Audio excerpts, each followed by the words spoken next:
ஓமானமும் உபதேசமும், பென்சிலும் பேனாவும். இந்த பென்சில் எப்பொழுதுமே ஒருவேளை தவறாக எழுதிட்டா நம்ம எளிதாக அதை சரி செய்ய முடியும். ஆனால் பேனாவில் எழுதிட்டோம்னா அதை சரி செய்கிறது கஷ்டம். அடிக்கணும், கிறுக்கணும், அது நல்லா இருக்காது. நம்முடைய மனித வாழ்க்கை அப்படித்தான். சிறு வயதில் நம்ம ஏதாவது தவறு பண்ணிட்டோம்னா பென்சிலில் எழுதும்போது தவறு செய்தால் எப்படி அழிச்சிடுறோமோ, அதை மறைச்சி எழுதுகிறோமோ, அதை மாற்றி அமைத்துக் கொள்கிறோமோ, அதுபோல் நம்முடைய சிறு வயது பாவங்கள், தவறுகள், இவைகளை நாம் மாற்றி அமைத்துக் கொள்ள முடியும், சரி செய்து கொள்ள முடியும். ஆனால் கொஞ்சம் வளர்ந்து பெரியவங்களான பிறகு நாம் செய்கிற தவறு அவ்வளவு எளிதாக மாற்றி அமைக்க முடிவதில்லை. இந்த சமுதாயம் நம்மை கனவீனப்படுத்தும், அல்லது அவமரியாதை செய்யும், அல்லது இந்த சமுதாயத்திலே நமக்கான மதிப்பை நாம் இழக்க நேரிடும்.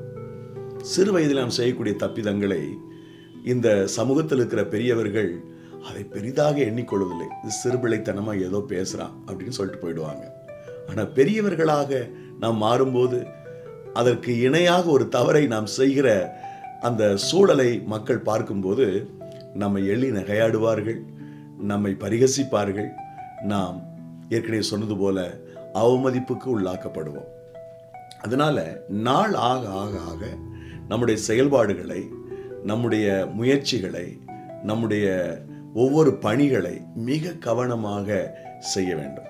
பணிகளை செய்வது மாத்திரமல்ல, பேசுவதில் கூட அவசரப்பட்டு பேசிவிடாமல் வயதிற்கு ஏற்றபடி முதிர்ந்த தன்மையோடு நாம் வார்த்தைகளை வெளிப்படுத்த வேண்டும். ஏனென்றால் முதிர்ந்த வயது பேனா காலம் மாதிரி, இளம் வயது பென்சில் காலம் மாதிரி.